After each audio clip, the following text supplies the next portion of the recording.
नमस्कार दोस्तों, स्वागत है आपका इंडियन नॉलेज शो में। तो दोस्तों, बॉम्बर ये मेरे सबसे फेवरेट हथियारों में से एक है और ये मेरे ही नहीं बल्कि जो भी हथियारों के एक्सपर्ट होते हैं, जो हथियारों पर रिसर्च करते हैं, उनकी पहली पसंद भी बॉम्बर ही होती है। और ये क्यों होते हैं? क्योंकि जो बॉम्बर होते हैं ना, इनका रुतबा अलग ही लेवल का होता है। इनका इस्तेमाल युद्धों में तो होता ही है, लेकिन इनका और रुतबा इस लेवल का होता है कि ज़्यादातर इसका इस्तेमाल दुश्मन को डराने के लिए करते हैं। हाल ही में अमेरिका ने किया है। जब भी चीन अपने पड़ोसियों ताइवान, जापान, फिलीपींस को धमकाने की कोशिश करता है, तो अमेरिका उसका दिमाग सही लगाने के लिए बॉम्बर भेजता है। जैसे कि B-2 बॉम्बर, B-लेंस बॉम्बर। और यकीन मानिए, जब ये बॉम्बर चीन के करीब से गुजरते हैं तो चीनी कमांडरों की टांगें कांपने लगती है।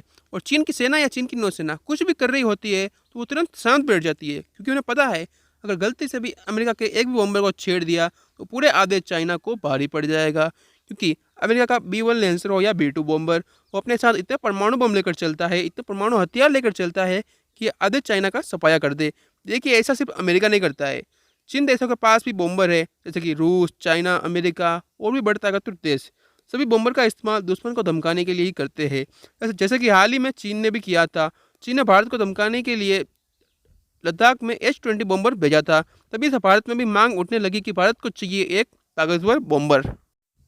क्योंकि मान लीजिए आज अगर भारत के पास भी एक बॉम्बर होता, तो चीन ने भारत को डराने के लिए लद्दाख में बॉम्बर भेजा, तो हम भी दक्षिण चीन सागर में घुसकर चीन को सबक सिखा सकते थे। इसलिए चीन जो माइंड गेम होता है, उसमें भारत पर भारी नहीं पड़ पाता। हालांकि आप कहेंगे कि फाइटर जेट भी भेज सकते थे दक्षिण चीन सागर में।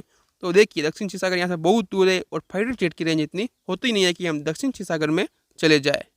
इसलिए मजबूरी में हमें भारी भरकम चिप्स भेजने पड़े दक्षिण चीन सागर में हाल ही में। और अगर आज हमारे पास एक बॉम्बर होता, तो वो एक दिन में ही दक्षिण चीन सागर में होकर चीन को धमका कर अपने एयरबेस पर लौट सकता था।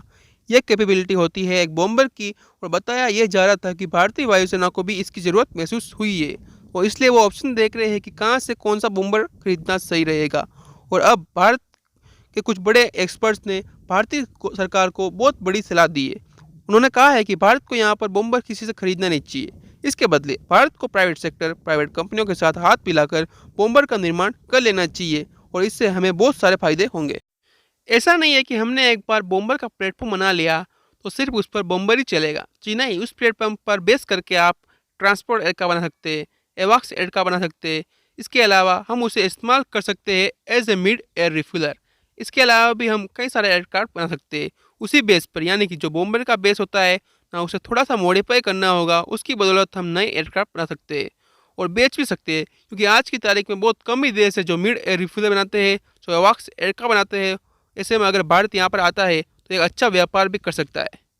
हालांकि आप लोगों के दिमाग में कुछ ऐसी बातें चल रही होगी कि अभी ज़माना है स्टेल्थ बॉम्बर बनाने का, तो भारत इसमें भी पीछे नहीं है। भारत एक ओरा यूसीवी नाम का छोटा भले ही लेकिन एक बॉम्बर बना रहा है, जो भविष्य में इसी को अपग्रेड करके एक अच्छा खासा बहुत बड़ा बॉम्बर बनाया जाएगा।